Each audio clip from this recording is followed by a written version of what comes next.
I believe that one of the metrics for measuring any great academy is how many women feel comfortable training there. It should come as no surprise that a system of self-defense that's based on things like positional control and leverage, rather than size and strength and agility, would attract those who are typically thought of as weaker or lesser players. Jiu-jitsu is at its peak when it comes to the delivery of its potent and effective techniques, especially when applied by those who are generally viewed as the weaker or lesser opponent. And who are these weaker or lesser opponents? Well, most often they're men of small stature, or women, or nerdy types, or people who just didn't really get along well with the general sports like football and soccer and baseball. As a small guy myself, I can readily admit that not everybody needs jiu-jitsu. I've been in this game a really long time, and I've met some truly dangerous individuals. And while jiu-jitsu would make them a better person and help shape their character, while they might need it in that way, they don't necessarily need it to survive in this world and to put on a good sense of self-defense. Whereas people like me, who would be considered the smaller or lesser opponent, need jiu-jitsu because those other people exist. I remember Master Elio teaching that you have to be careful giving certain people jiu-jitsu because it's like giving wings to a snake. You inadvertently create dragons. Truth is, jiu-jitsu was designed for the lesser, the weaker opponent, or the one who wouldn't necessarily be described as especially fast or especially strong or especially dexterous. At some point, we've all made the comparison between jiu-jitsu and the game of chess. And why do we do that? Because jiu-jitsu is cerebral. It's a mind game.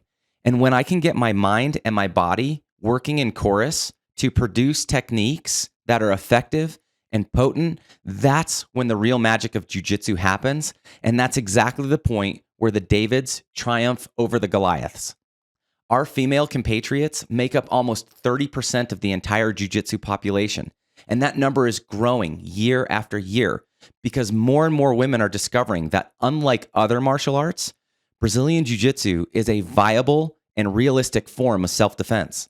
And as coaches and professors, our responsibility is to expedite this system of self-defense to those among us who need it the most.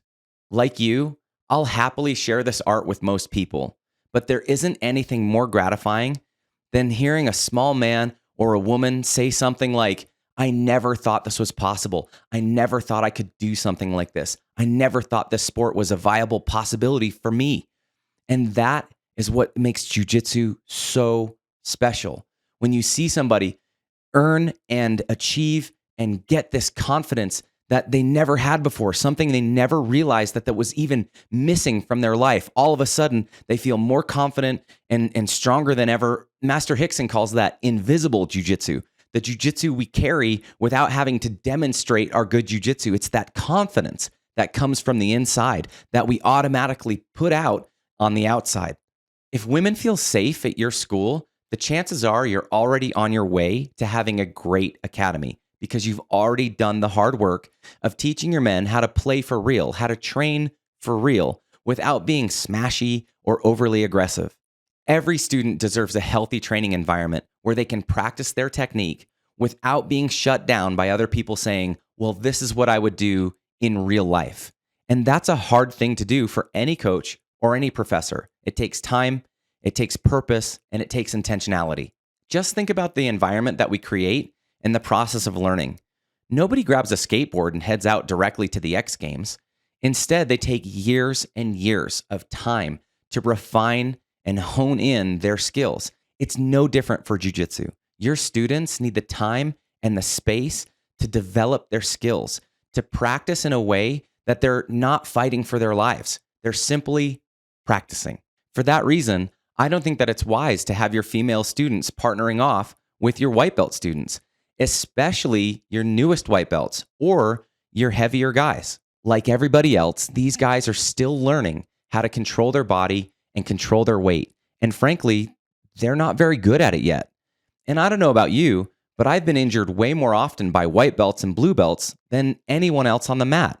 And I know that that's kind of our burden as coaches and professors as we share this art. We have to deal with some of that stuff, but we should mitigate it as much as possible.